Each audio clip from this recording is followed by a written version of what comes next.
ആകാശവാണി. നമസ്കാരം. പ്രത്യേക വാർത്താ ബുള്ളറ്റിൻ വായിക്കുന്നത് സുധീൻ സൈനുദ്ദീൻ. ഭീകരതയ്ക്കെതിരായ പോരാട്ടത്തിൽ ഇന്ത്യയും റഷ്യയും ഒരുമിച്ച് പ്രവർത്തിക്കുന്നതായി പ്രധാനമന്ത്രി നരേന്ദ്രമോദി. ന്യൂഡൽഹിയിൽ നടന്ന 23ാമത് ഇന്ത്യ റഷ്യ വാർഷിക ഉച്ചകോടിയിൽ റഷ്യൻ പ്രസിഡന്റ് വ്ളാഡിമിർ പുടിനുമായി സംയുക്ത പത്രസമ്മേളനത്തിൽ സംസാരിക്കുകയായിരുന്നു ശ്രീ മോദി. ഇന്ത്യയോട് റഷ്യ പുലർത്തുന്ന ഗാഢ സൌഹൃദത്തിന് വ്ളാഡിമിർ പുടിന് പ്രധാനമന്ത്രി നന്ദി രേഖപ്പെടുത്തി. വിവിധ മേഖലകളിൽ ഇന്ത്യയും റഷ്യയും 16 ധാരണാപത്രങ്ങളും കൈമാറി. ഇന്ത്യ റഷ്യ ബിസിനസ് ഫോറത്തിലും ഇരു നേതാക്കളും പങ്കെടുത്തു. ശീതകാല സമ്മേളനത്തിന്റെ 5ാം ദിവസം നടപടിക്രമങ്ങൾ പൂർത്തിയാക്കി ഇരുസഭകളും ഇന്നത്തേക്ക് പിരിഞ്ഞു. പാൻ മസാലയ്ക്കും സമാന വിധത്തിൽ ഹാനികരമായ ഉൽപ്പന്നങ്ങൾക്കും സെസ് ഏർപ്പെടുത്താൻ വ്യവസ്ഥ ചെയ്യുന്ന ബിൽ ലോക്സഭ ഇന്ന് പാസാക്കി. ഇതിൽ നിന്നും ലഭിക്കുന്ന തുക പൊതുജനാരോഗ്യത്തിനും ദേശീയ സുരക്ഷയ്ക്കും വേണ്ടി ചെലവഴിക്കും. പോക്സോ ഭേദഗതി സ്വകാര്യ ബില്ല് 2024 രാജ്യസഭ ചർച്ചയ്ക്കെടുത്തു. 2023-24 വർഷങ്ങളിലെ കരകൌശല അവാർഡുകൾ ഈ മാസം 9 രാഷ്ട്രപതി ദ്രൗപദി മുർമു ന്യൂഡൽഹിയിൽ വിതരണം ചെയ്യും. ദേശീയ കരകൌശല വാരാഘോഷങ്ങളുടെ ഭാഗമായാണ് പരിപാടി സംഘടിപ്പിക്കുന്നത്. ഉപരാഷ്ട്രപതി CP രാധാകൃഷ്ണൻ നാളെ ഗുജറാത്തിലെത്തും. സർദാർ വല്ലഭായ് പട്ടേലിന്റെ 150ാം ജന്മവാർഷികാഘോഷത്തിന്റെ സമാപന സമ്മേളനത്തിൽ ഉപരാഷ്ട്രപതി പങ്കെടുക്കും. ഇൻഡിഗോ ആഭ്യന്തര വിമാന സർവീസുകൾ കൂട്ടായി റദ്ദാക്കുന്ന സാഹചര്യം നേരിടാൻ സർക്കാർ കൃത്യമായ നടപടികൾ സ്വീകരിച്ചതായി കേന്ദ്ര വ്യോമയാന മന്ത്രി റാംമോഹൻ നായിഡു. വിമാന ജീവനക്കാരുടെ ഡ്യൂട്ടി സമയം സംബന്ധിച്ച DGCA നിബന്ധന പിൻവലിച്ചതായി മന്ത്രി അറിയിച്ചു. യാത്രക്കാരുടെ താൽപര്യം പരിഗണിച്ചാണ് തീരുമാനം. നാളെയോടെ വിമാന സർവീസുകൾ സാധാരണ നിലയിലേക്ക് മടങ്ങി തുടങ്ങുമെന്ന് മന്ത്രി പറഞ്ഞു. പ്രതിസന്ധി അന്വേഷിക്കാൻ 4-അംഗ സമിതിയെയും കേന്ദ്ര സർക്കാർ നിയോഗിച്ചു. ദ്വൈമാസ ധനനയം പ്രഖ്യാപിച്ച് reserve bank of India repo നിരക്കിൽ 25 അടിസ്ഥാന പോയിന്റുകളുടെ കുറവ് വരുത്തി. ഇതോടെ റിപ്പോ നിരക്ക് 5.5 നിന്നും 5.25% കുറഞ്ഞു. മുംബൈയിൽ നടന്ന RBI ധനനയ സമിതി യോഗത്തിലാണ് തീരുമാനം. തദ്ദേശ തെരഞ്ഞെടുപ്പിന്റെ 1ാം ഘട്ടത്തിൽ വോട്ടെടുപ്പ് നടക്കുന്ന 7 ജില്ലകളിൽ പരസ്യപ്രചാരണം മറ്റന്നാൾ വൈകുന്നേരം 6 മണിക്ക് അവസാനിക്കും. തിരുവനന്തപുരം മുതൽ എറണാകുളം വരെയുള്ള ജില്ലകളിലാണ് ഈ മാസം 9 വോട്ടെടുപ്പ്. 2ാം ഘട്ടത്തിൽ തൃശൂർ മുതൽ കാസർഗോഡ് വരെയുള്ള ജില്ലകളിൽ 11 വോട്ടെടുപ്പ്, 13 വോട്ടെണ്ണൽ.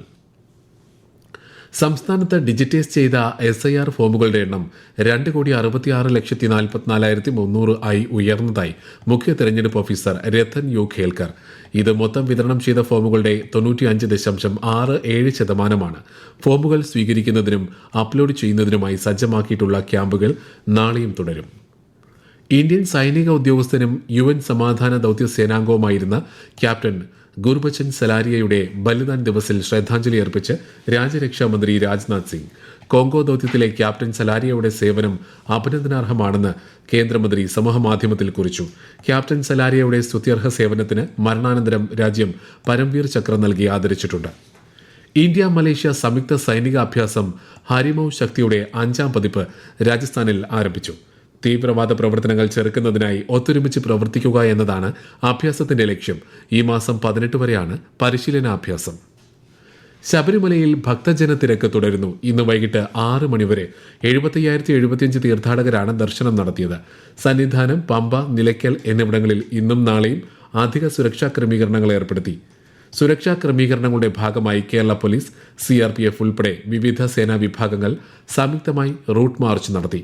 ഇന്നും നാളെയും രാത്രി 11 നട അടച്ചു കഴിഞ്ഞാൽ രാവിലെ മാത്രമേ ഭക്തരെ 18ാം പടി കയറാൻ അനുവദിക്കൂ. കൊട്ടിയം മൈലക്കാട് നിർമ്മാണത്തിലിരിക്കുന്ന ദേശീയപാത തകർന്ന് തിരുവനന്തപുരം ഭാഗത്തേക്കുള്ള ഗതാഗതം തടസ്സപ്പെട്ടു. വാഹനങ്ങൾ കൊട്ടിയം കണ്ണനല്ലൂർ ജംഗ്ഷൻ വഴി തിരുവനന്തപുരത്തേക്ക് വഴിതിരിച്ചുവിട്ടു.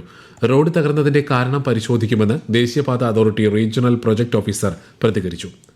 ദേശീയപാത തകർന്ന സംഭവത്തിൽ അടിയന്തര നടപടി ആവശ്യപ്പെട്ട് മന്ത്രി PA മുഹമ്മദ് റിയാസ് കേന്ദ്രമന്ത്രി നിതിൻ ഗഡ്കരിക്ക് കത്തയച്ചു. വിഷയത്തിൽ കേന്ദ്രത്തിന്റെ അടിയന്തരമായ ഇടപെടലും നടപടിയും ഉണ്ടാകണമെന്ന് മന്ത്രി ആവശ്യപ്പെട്ടു. കണ്ണൂർ കതിരൂരിനടുത്ത് നിർമ്മാണത്തിലിരിക്കുന്ന വീടിന്റെ സെപ്റ്റിക് ടാങ്കിൽ വീണ് 3 വയസ്സുകാരൻ മരിച്ചു. വെസ്റ്റ് പാട്യം നഗറിലെ അൻഷലിന്റെ മകൻ മാർവാനാണ് മരിച്ചത്. ഇന്ത്യ ദക്ഷിണാഫ്രിക്ക ഏകദിന ക്രിക്കറ്റ് പരമ്പരയിലെ ഫൈനൽ മത്സരം നാളെ ഉച്ചയ്ക്ക് 1:30 വിശാഖപട്ടണത്താണ് മത്സരം. ഓരോ മത്സരങ്ങൾ വീതം വിജയിച്ച് ഇരു ടീമുകൾക്കും നാളത്തെ മത്സരം നിർണായകമാണ്. ഇന്ത്യ ദക്ഷിണാഫ്രിക്ക 2020 പരമ്പര ഈ മാസം 9 ആരംഭിക്കും. റിലയൻസ് അനിൽ അംബാനി ഗ്രൂപ്പിന്റെ 18 സ്വത്ത് വകകളും 1,120 കോടി രൂപയുടെ നിക്ഷേപങ്ങളും താൽക്കാലികമായി കണ്ടുകെട്ടിയതായി എൻഫോഴ്സ്മെന്റ് ഡയറക്ടറേറ്റ്. ബാങ്ക് തട്ടിപ്പ് കേസുമായി ബന്ധപ്പെട്ട് കള്ളപ്പണം വെളുപ്പിക്കൽ നിയമപ്രകാരമാണ് നടപടി. പ്രത്യേക വാർത്താ ബുള്ളറ്റിൻ കഴിഞ്ഞു. അടുത്ത വാർത്താ പ്രക്ഷേപണം നാളെ രാവിലെ 6:45.